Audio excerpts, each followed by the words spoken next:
پاکستان کی سیاست میں اخلاقیات ہمیشہ کے لیے دفن ہو چکی۔ اخلاقی قدروں کی گراوٹ کے بعد اب پاکستان میں سیاست بھی عملی طور پر کنفیوز نظر آتی ہے، کیونکہ اگر ہم پارٹیوں کا موازنہ کریں تو میرے کپتان جناب عمران خان جو کل تک کہا کرتے تھے کہ نیوٹرل تو جانور ہوتا ہے، آج وہ پاکستان آرمی اور بہت سارے دوسرے اداروں کو نیوٹرل رہنے کا پیغام دے رہے ہیں۔ پاکستان تحریک انصاف یوں تو اپنے یو ٹرن کے لیے مشہور ہے، لیکن پاکستان تحریک انصاف کا اس قدر یو ٹرن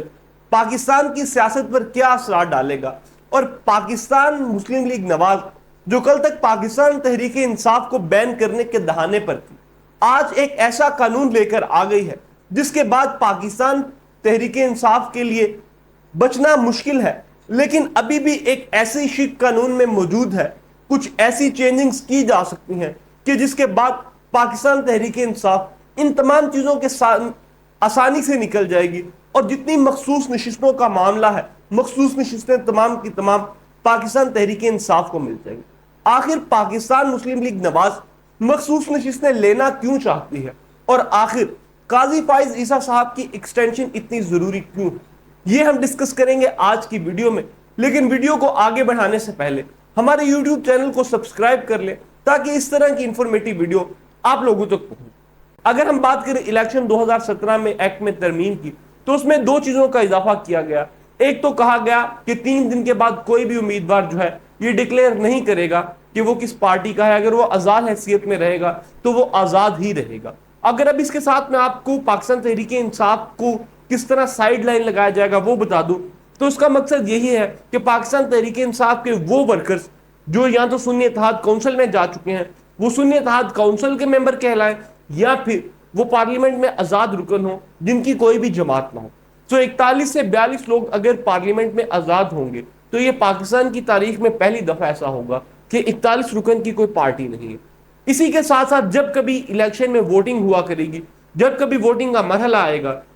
تو ایک منڈی لگا کرے گی، کیونکہ جو آزاد اراکین ہوں گے وہ کسی بھی جو پارٹی ہے اس کے انڈر نہیں آئیں گے، اس لیے وہ اپنی پالیسیز اپنی مرضی کے ساتھ بنائیں گے اور ہر دفعہ ان کے ضمیر کروڑوں میں بکا کریں گے۔ سو اسی کے ساتھ اگر دوسری امینڈمنٹ پر ہم گفتگو کر لیں تو دوسری امینڈمنٹ کا مقصد صرف یہی ہے کہ جتنی بھی مخصوص نشستوں کی اگر آپ نے پہلے لسٹ نہیں دی تو آپ الیکشن کے بعد بھی مخصوص نشستیں نہیں دی۔ اب پاکستان مسلم لیگ نواز میں یا تو اس طرح کے ذہن بیٹھے ہوئے ہیں جو ان کو اس چیز کو نہیں بتاتے، یا پھر پاکستان مسلم لیگ نواز دانستہ طور پر کسی اور کے اشاروں پر چل رہی ہے،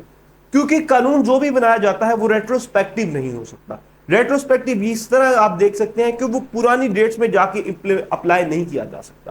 اب یہ قانون آنے والے لوگوں پر تو لاگو ہو سکتا ہے، لیکن پچھلے لوگ جو گزر چکے ہیں، جو لوگ الیکشنز ہو چکے ہیں، ان پر یہ لوگ کسی طرح بھی لاگو نہیں ہوگا۔ اور جب کبھی یہ تشریح کے لیے سپریم کورٹ میں جائے گا تو اس لاء کو فوری نل اینڈ وائڈ قرار دیا جائے گا، اور اس کے بعد پاکستان تحریک انصاف مخصوص نشستیں حاصل کر لے گی۔ سو ایک چیز تو کافی حد تک واضح ہے کہ پاکستان کی سیاست جو ہے وہ ایک دفعہ مخصوص نشستوں کے گرد دوبارہ سے گھومنے لگی ہے، اور اب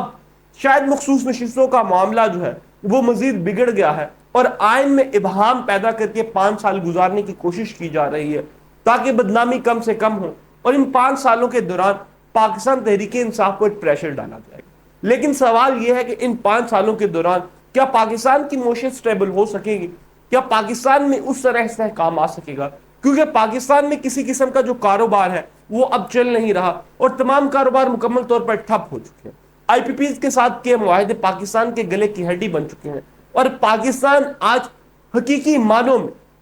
اپنے ڈارک فیز سے گزر رہا ہے، اور شاید یہ تاریخ کا سب سے نازک لمحہ ہے۔ بہرحال پاکستان تحریک انصاف جو ہے وہ کسی بھی صورت میں قاضی فائز عیسیٰ کو اگلے جو ایکسٹینشن نہیں دینا چاہتی، جبکہ پاکستان مسلم لیگ نواز جو ہے وہ ہر حال میں قاضی فائز عیسیٰ صاحب کو ایکسٹینشن دینا چاہتی ہے۔ اگر عدلیہ کا ہی دیکھیں تو عدلیہ میں بھی ہر قسم کی جو ڈویژن ہے، کچھ ججز جو ہیں وہ قاضی فائز عیسیٰ صاحب کے ساتھ ہیں، اور زیادہ تر ججز جو ہیں وہ آنے والے اگلے چیف جسٹس کے ساتھ ہیں۔ در حقیقت ہونے یہ والا ہے کہ جیسے ہی قاضی فائز عیسیٰ جائیں گے، پاکستان تحریک انصاف اپنی ریٹ پٹیشن لائے گی اور الیکشن 2024 کو کالعدم قرار دینے کی تمام تر بھرپور کوشش کرے گی۔ سو ان تمام حالات میں اگر الیکشن کالعدم قرار دیے جاتے ہیں تو 2025 کا سال الیکشنز کا سال ہوگا۔ آپ کس بارے میں کیا رائے ہے کمنٹ سیکشن میں